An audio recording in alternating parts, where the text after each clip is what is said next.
Hey guys, welcome. Welcome back and thank you for supporting me in every way. Thank you for your likes, for sharing my videos. Thank you. I ask you guys to bear with me. I planned on being outside to do this video, make it a little more interesting in my garden, which I haven't even started on yet. So I was gonna go outside for the first time with you guys. It's too windy. It's way too windy for me. My bones, my camera, too windy. So I'll give you guys the conclusion of this story as I do maintenance with my baby girl here. So guys, when we last took off talking, I was surrounded by nice people. I had just told you guys that I pulled the trigger while hugging my girlfriend. And now I'm surrounded by nice people. And one of them asked, who did this? It was loud in that room. There was police, fire department, ambulance, everybody. I acted like I didn't hear him. Nobody else stopped. I didn't answer. He got down on one knee and he said, who did this? And guys, I promise you, that room was loud. There was standing room. It was packed, okay? And when he bent down and asked me who did that, it was silent. Not one person, not one, it was silent. Everybody's waiting on the answer. I told him I did. I looked at my girlfriend and I said, I did. So he yells, self-inflicted, and there we go. They get to working on me. They're all trying to work on me, and I'm asking them, let's go. Let's go. Now, I've been trying to get the help that I want. I guess I want to be in surgery right now. But I'm like, let's go, let's go. And they kept telling me they couldn't until they got bullet wound in my abdomen. So they had to put something on it. And they had to put pressure on me. And once they got that on me, we went in the ambulance. Guys, I'll never forget. This is 40-something years later. And the guy driving the ambulance, his name was Dennis. The lady that was trying to get the IV in me, she yelled, Dennis, you gotta stop. I can't get an IV in her. Dennis didn't think that was a good idea. They went back and forth for, less than a minute, but they went back and forth. And then finally, Dennis pulled over. Now, when Dennis pulled over, she gets the vein, and then she yells, Dennis, let's go. And I'm thinking, oh, God, please, Dennis, let's go, let's go, let's go. Guess what? Dennis comes back there looking stupid and tells us, hey, the ambulance won't start. Once again, I think I'm about to die. I thought that way when I kept asking her to go get help. And now I'm on the side of the road, July 2nd. Hot, the ambulance won't start. Unbelievable. We have to wait on another ambulance. First thing I ask when they get there is, do you have air conditioning? Nope, of course not. So, we get to, I gotta tell you guys how it went for me. Now, we get to the hospital, and once we get to the hospital, they treated me as though I was Barack Obama. That first elevator probably had 8 to 10 privates in it. For whatever reason, they were in there, and they were snatching them out like they broke laws. They moved them out when we had to go to another elevator. They were snatching those privates out. And they get me to the place, and all I hear them saying, they get me to the emergency room where they're working on me, and I keep hearing all of them saying, he's on his way. Where's he at? Oh, he's coming. He's on his way. So they're working on me, guys, and now they say I'm in shock. I heard a lady say a couple times that I'm in shock. Now, I really don't know. I didn't know then what that meant. That means like if you have a trauma or if you lose a lot of blood, all of a sudden you're going into shock. So things that I say happen as of right now are how I remember them. They may not be the way they actually happened because I was in shock. So the way I remember it is, while they're working on me, I'm trying to tell jokes. Nobody's laughing.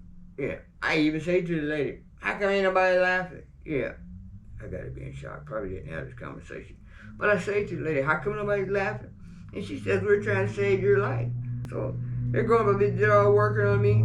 And now I'm still hearing them say, he's coming, he's coming. So now, guys, In the beginning, I didn't have pain, you know, and I didn't feel this hot that's overwhelming in my body. The lead that was in my body took over, and now I'm hot. All I could think about is, dear God, I'm hot. Not pain. It's a different kind of hot than you probably ever witnessed in your life. It's very different.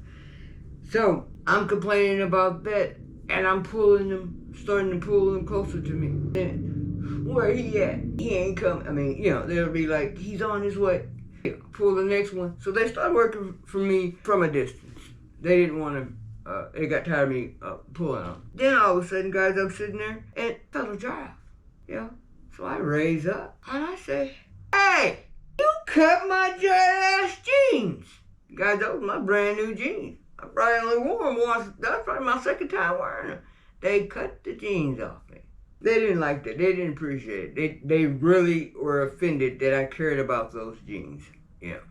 So next thing I know, I see them. They pull out. I didn't even know I put it in my pocket. They pull out 6 bullets in my pocket while we're in the emergency room waiting to go. So he finally arrives. And the last thing I remember before going into surgery is he's standing there. I thought he was cross-eyed, but most likely it was me that was cross-eyed from the medication they gave me. But I thought I saw a cross-eyed man put on his glasses and put on his gloves, and he said, "Let's hope all these years in Vietnam do us some good." Now, I've been told quite a lot of times since that surgery that I was very blessed to have that surgeon who was in Vietnam, who had saved many lives. And he was very proud of the work he'd done with me. Because from the time he had the surgery until the time I left there, I walked out, they didn't let me out. But until the time I left there, he brought people in to see his work, his scar. He didn't care nothing about showing my whole body. He showed me all for days. He was quite proud of himself. And I am too. And I'm thankful to him.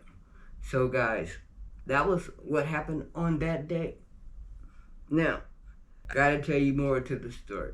Next, whenever I wake up from the surgery, I don't remember that this has happened. I don't remember it at all. But when I look up in the ceiling, I see the lights. And all I'm thinking is, oh my God, she's got us a pretty apartment. Look at the lights. Oh my God, this is so nice. Man, how cool. And just as I was being excited about the new apartment, this fear came over me. And man, I had a big fear come over me. And fear came because there's 2 guys that kept walking over to my bed. The black guy and the white guy, and they were dressed in all white. And they kept walking over to my bed. You know what I'm saying? I didn't know what they were doing, what they wanted, but I was scared. And they kept walking over to my bed, and then they would do something, then they'd walk out, you know. Now, I just had this major surgery, so when you have a major surgery, they put a balloon down your throat so you can't swallow your tongue, and none of your limbs can move. So my feet and my hands were just beginning to move.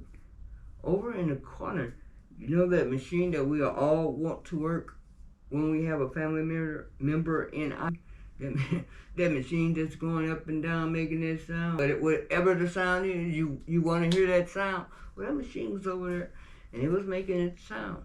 But on top of it was a glass of water, and I tell you, it had frost on it. That glass of water was pretty. I'm telling you, I wanted that glass of water, okay? So, but I can't talk. I got a balloon in my mouth. Yeah.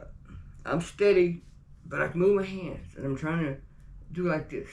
So I'm trying to point into water. And while doing so, I keep taking the sheet off me.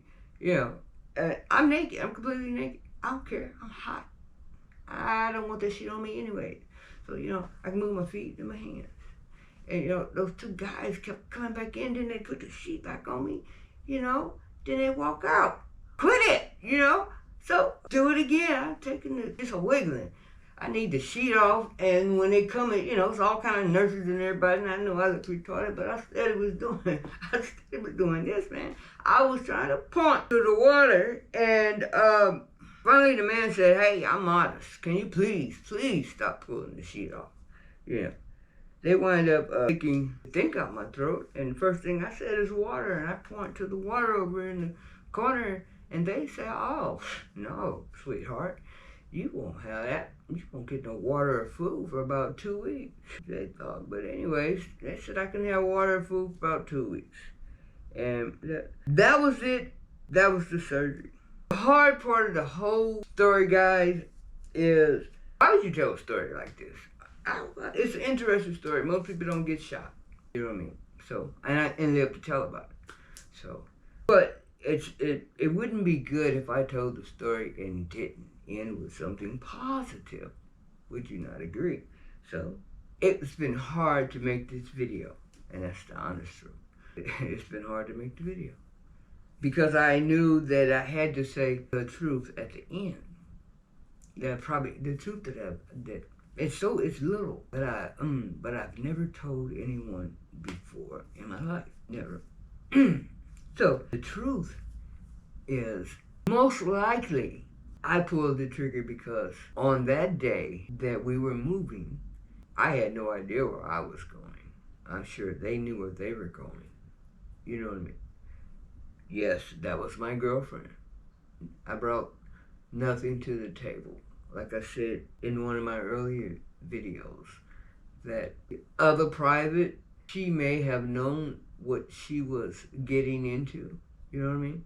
I didn't. You know what I mean? I didn't belong there. I was, people say you was in the army. You're mature enough. I didn't belong in the army. Do the research. Was one of the top questions on the Army, on the question, in order to go in the Army, what's one of the top questions? And it's, have you ever been to a mental institution? Well, had been to a, well, not at that time, but overall, I've been to a mental institution 21 times before I was 21, and been plenty of times before then, so I didn't belong in the Army either. You know what I mean? Nor did I belong with that sergeant who was, I was just, a toy, a sex toy. That's what I was. I was a kid. That's all I brought to the table. And when I left to the table, I left with a backpack. When I left the table, I left probably the backpack I came with. Yeah, I was just lost. I didn't belong there. Listen, I was 18, 19 years old, and I know all my family, they know about the story.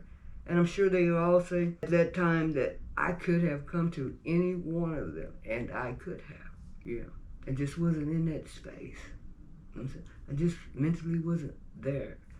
Sometimes people don't reach out because they don't know how, or they don't know when. Sometimes we just do things we know to do.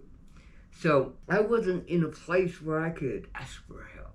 It has been hard making this video because I've had to try to give myself some reasons why I did it. And I, other than where was I going to go? What was I going to do? Why not? Shoot yourself?